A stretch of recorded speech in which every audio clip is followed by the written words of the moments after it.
पंढरपूर येथे बौद्ध धर्माचे देवालय होते हे मी सिद्ध करून देईन.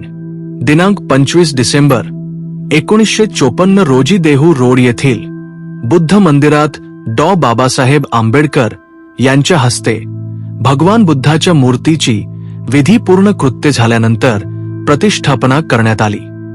बाबासाहेब आंबेडकरांनी ही मूर्ती खास रंगून येथून आणली होती. या समारंभाप्रसंगी 40,000वर जनसमुदाय हजर होता.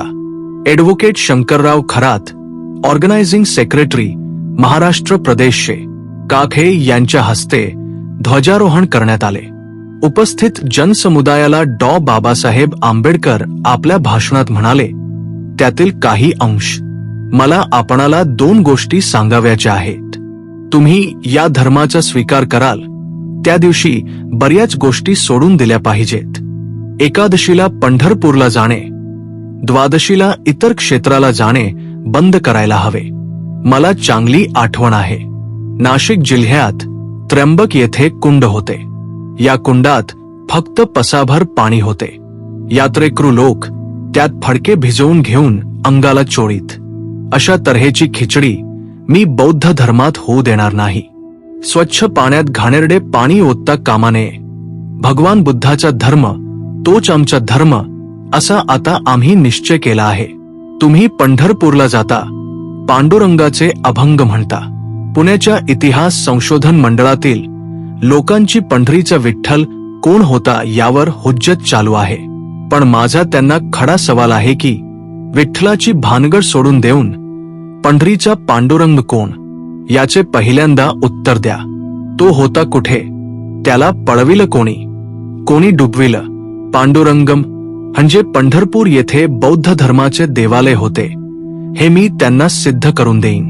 पुंडलिक या शब्दापासून पांडुरंग हा शब्द झाला. पुंडलिक याचा अर्थ कमळ. बौद्ध धर्मात मूर्ती पूजा नव्हती. अज्ञानी लोकांना तत्वज्ञान काय कळे? कमळाला पाली भाषेत पांडुरंग असे म्हणतात.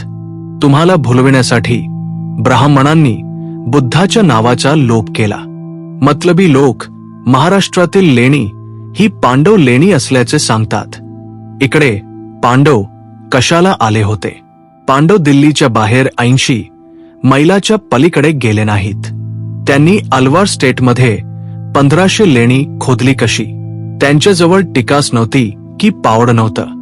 भगवान बुद्धाने सांगितले की ये आणि पहा, मी सांगतो म्हणून तुम्ही हा धर्म घ्यावा असे नाही.